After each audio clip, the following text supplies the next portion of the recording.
Secundaria primer grado. Ciencias. Biología. Los depredadores participan en la regulación del tamaño de las poblaciones.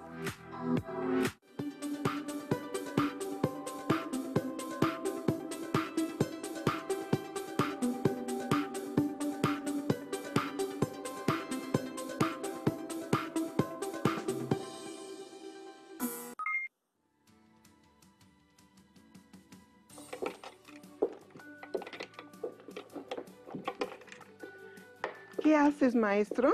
Ah, maestra, mira, arreglando una ratonera. ¿Y para qué la arreglas? Fíjate que en mi comunidad se han desarrollado un gran número de ratas y comienzan a ser una plaga. Tienes razón, sí se pueden hacer una plaga, porque al no haber quien se las coma, entonces se reproducen rápidamente y pueden provocar un desequilibrio en el hábitat en donde viven. No entiendo por qué se han multiplicado tanto estas ratas. Maestro, no te apresures. Te invito a que desarrollemos la sesión del día de hoy y ya verás que tu pregunta va a ser resuelta durante el transcurso de estas actividades. ¿Qué tal, alumnas y alumnos de primer grado de secundaria? Me agrada estar con ustedes. Los acompañamos la profesora Alicia Sotoflores y el profesor José Manuel Martínez Brianti. Saludo a todos con mucho gusto. En sesiones anteriores aprendieron que las especies están adaptadas al medio ambiente en el que viven, por lo que presentan características que favorecen la supervivencia y la reproducción.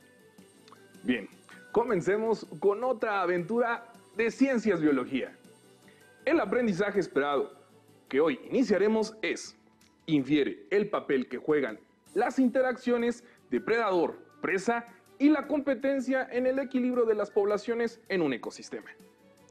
También deseamos alcancen el propósito de esta sesión, que es identificar la importancia ecológica de los depredadores. Recuerden tomar notas de los datos que les resulten interesantes. Posteriormente, coméntelos con su profesor o profesora de la asignatura, incluso con su familia o amigos. ¿Ya tienen listos sus materiales completos para estudiar? Cuaderno, lápiz, bolígrafo y su libro de texto.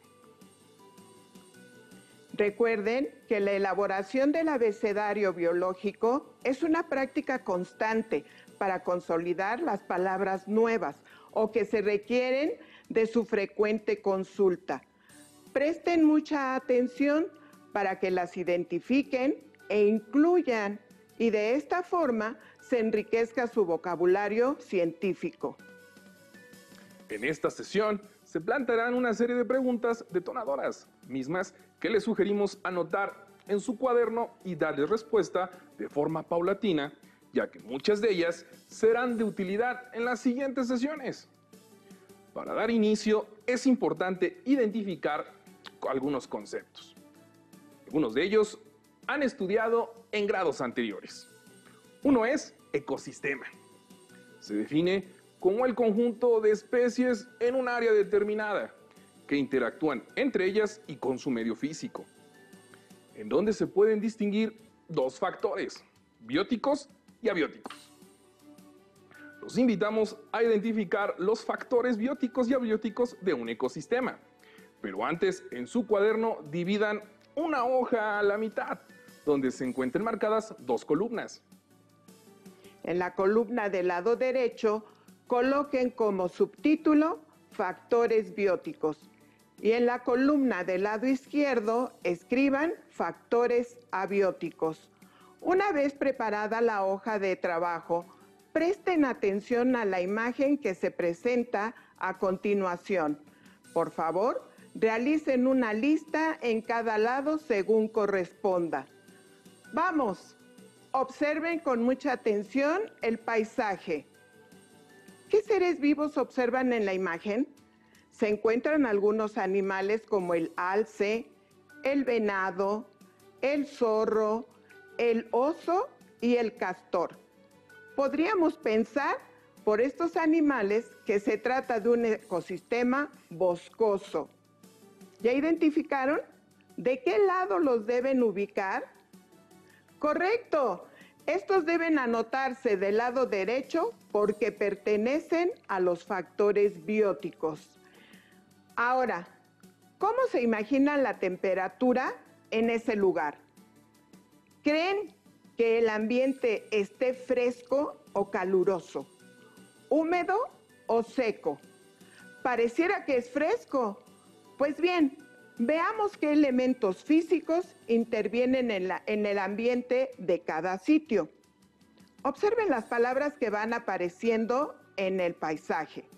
Enlístelas en el lado que corresponde. Tenemos dióxido de carbono presente en el aire, luz solar, agua y suelo. Veamos cuál es su función. La temperatura da referencia de la cantidad de energía calorífica que predomina en ese lugar e influye en la distribución de las especies, en su ciclo de vida y en las actividades de reproducción, desarrollo y supervivencia.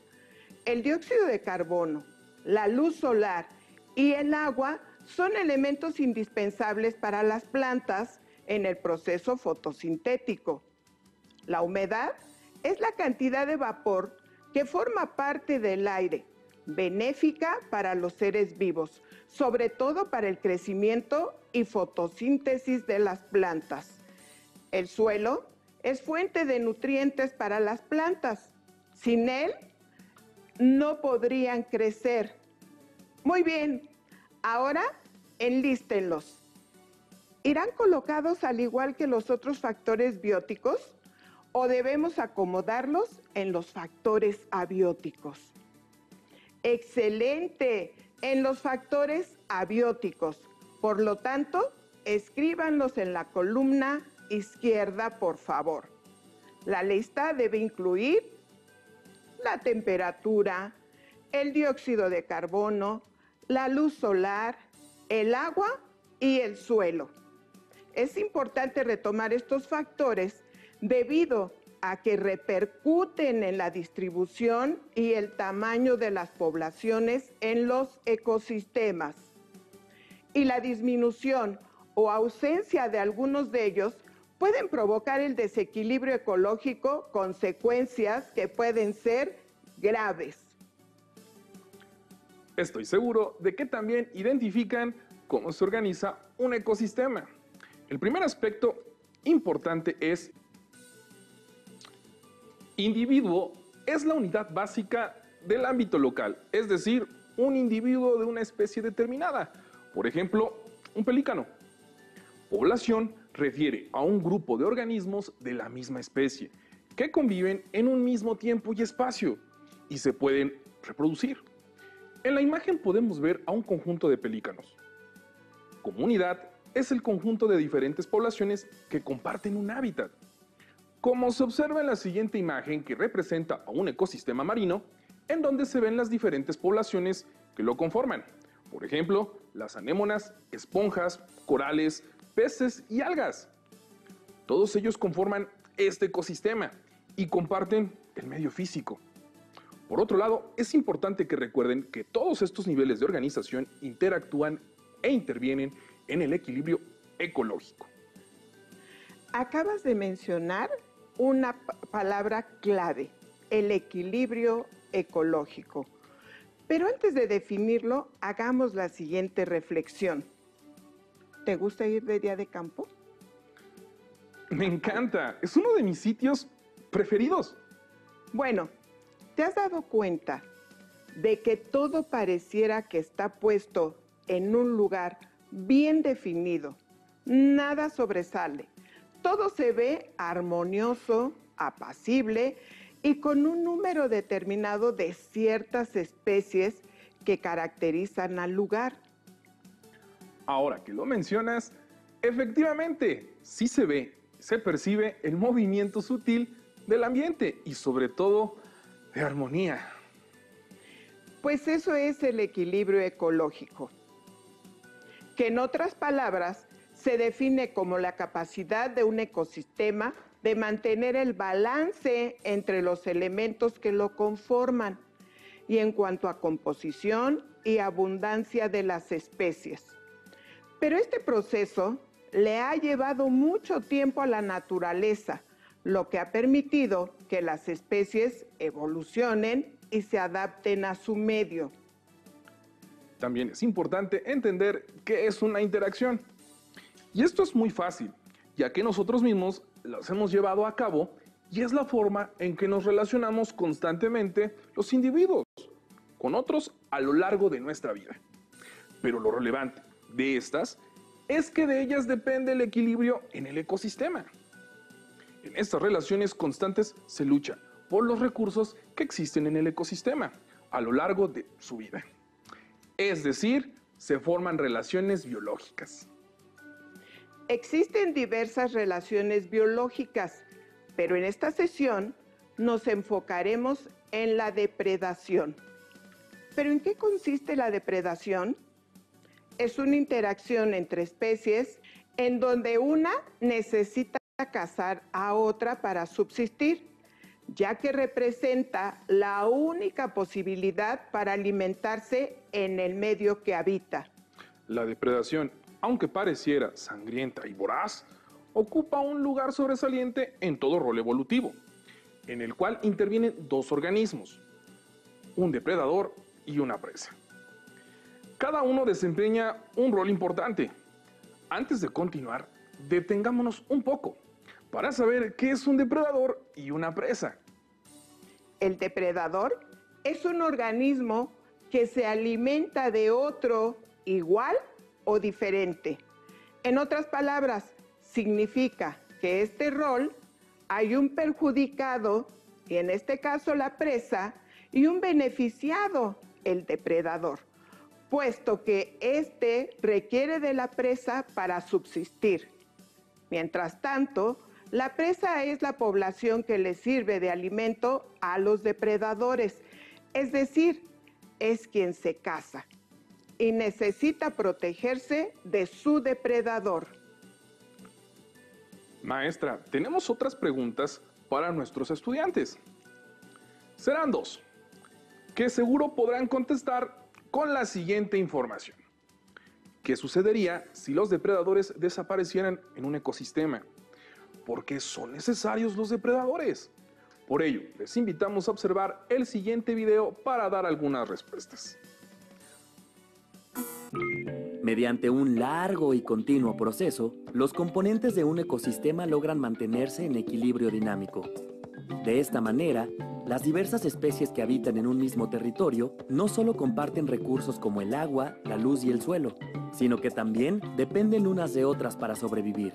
¿Qué hace posible este equilibrio?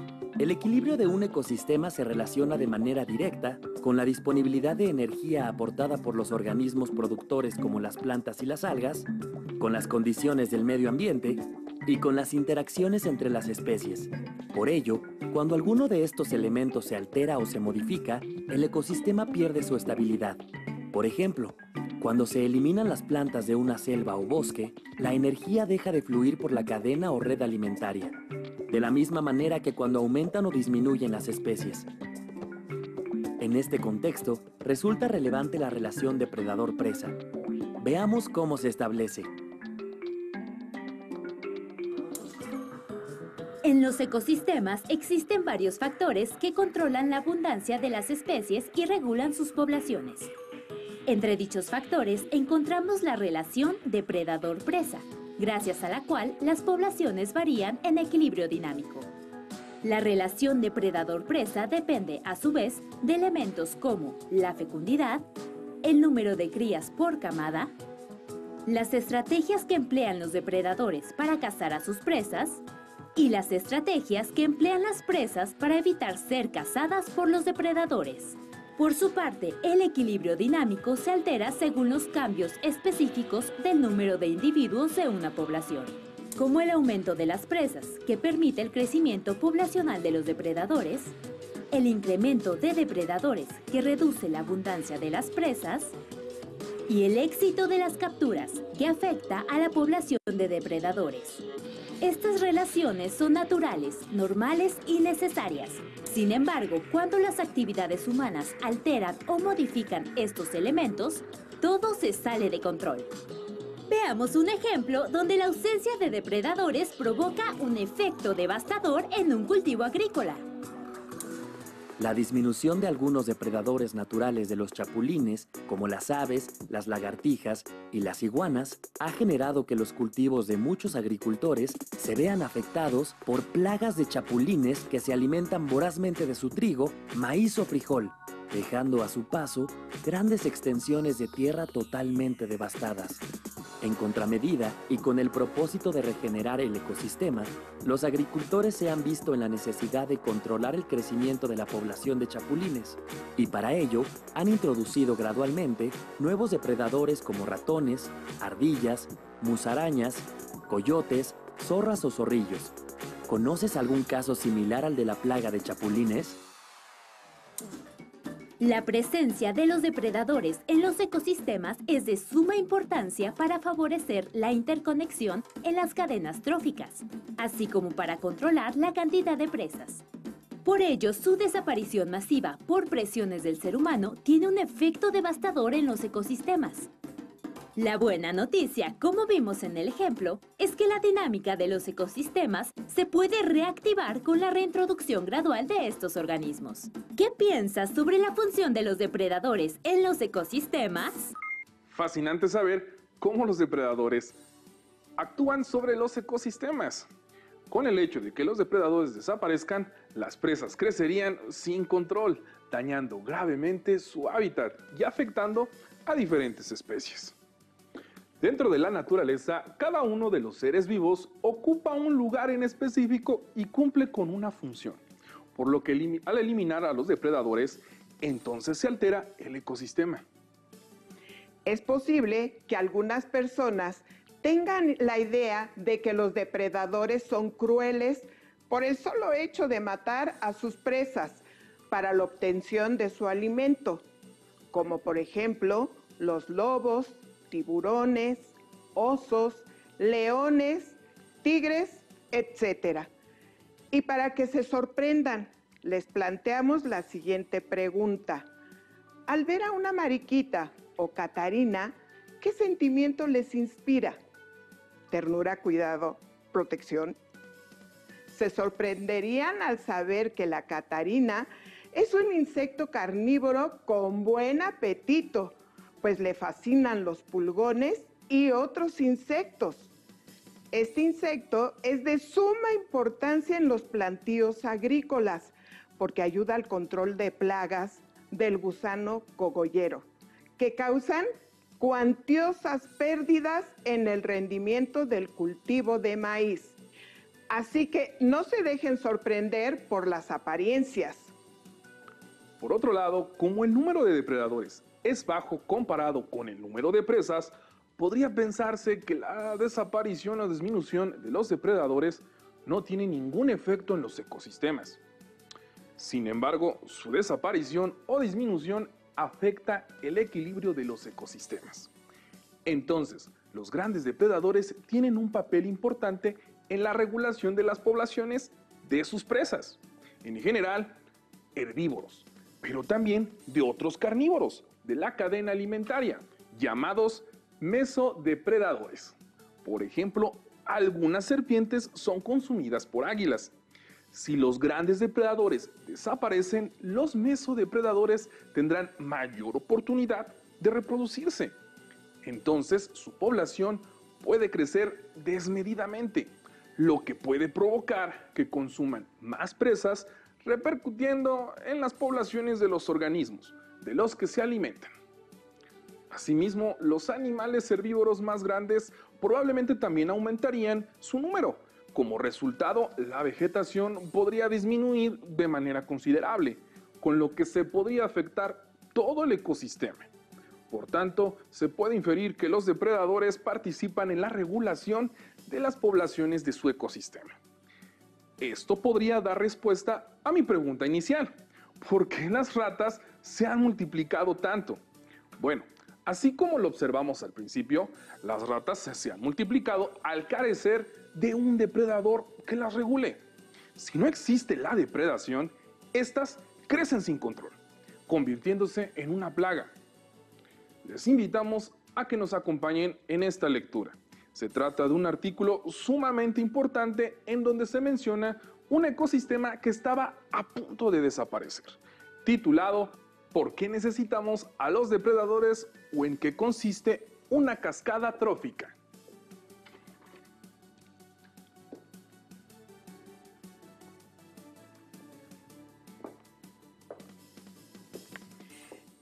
El ejemplo del parque de Yellowstone en Estados Unidos, donde los lobos consiguieron cambiar hasta el curso de un río. En el caso de este parque, los lobos habían desaparecido hacía más de 70 años, lo que llevó a una superpoblación de ciervos y coyotes, hecho que redujo la vegetación casi a la nada y acabó con la presencia de un gran número de especies. En 1995 se llevó a cabo la introducción de unos pocos ejemplares de lobos. Nada más llegaron, los lobos empezaron a cazar ciervos, lo que hizo que descendiera drásticamente su población.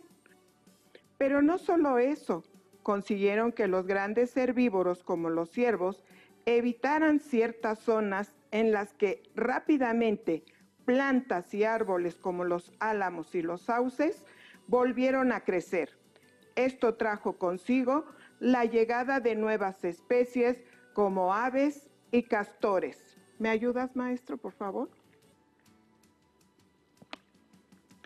Los castores, a su vez, con las construcciones que realizan en los ríos, crearon hábitats que atrajeron reptiles, anfibios, peces y otros roedores.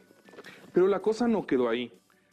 Como los lobos también redujeron la cantidad de coyotes, los conejos y los ratones crecieron y tras ellos aparecieron otros mesodepredadores, como zorros, comadrejas, mofetas, águilas y halcones.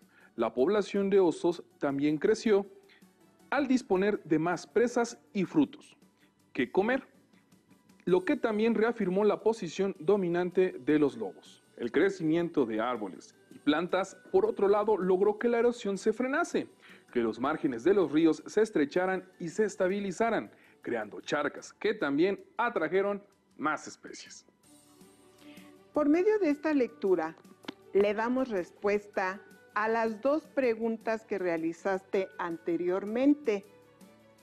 La presencia de los depredadores es vital.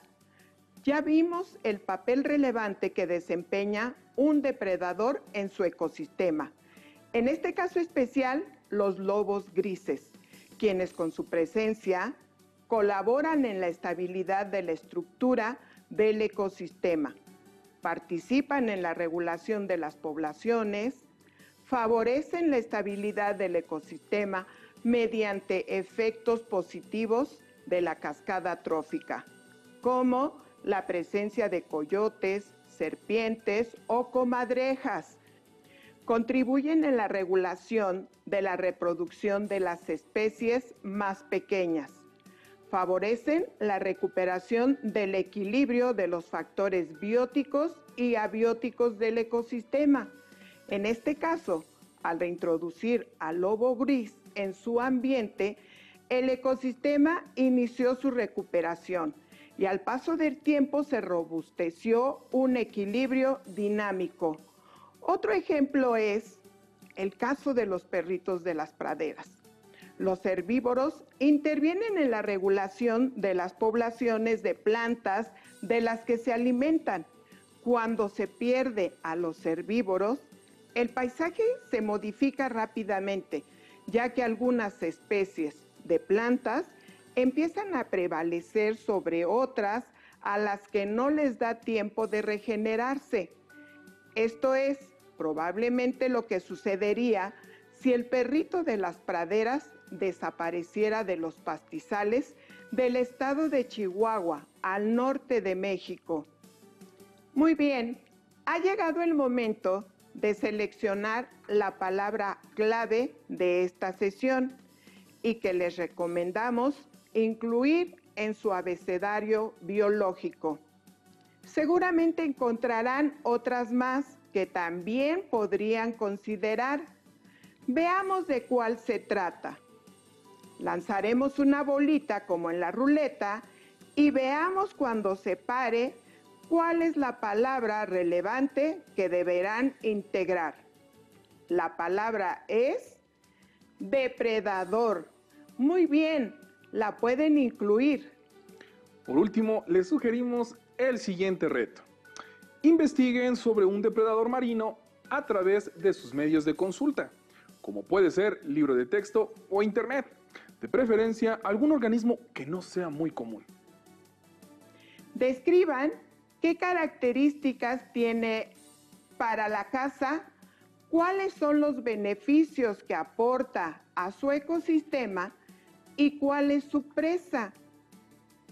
Estimados estudiantes, lo más importante de esta sesión es que despierten su sentido de responsabilidad hacia todos los seres vivos para cuidar y conservar una casa donde podamos vivir y disfrutar de sus bellezas naturales, la tierra. Espero que hayan aprendido y también divertido con nosotros en esta sesión. Nos dio un gran placer estar con ustedes, esperando verlos nuevamente muy pronto. ¡Hasta la próxima! Si tienes dudas o necesitas ayuda, llama al Centro de Apoyo Pedagógico a Distancia. El número de teléfono para secundaria es el 55 36 01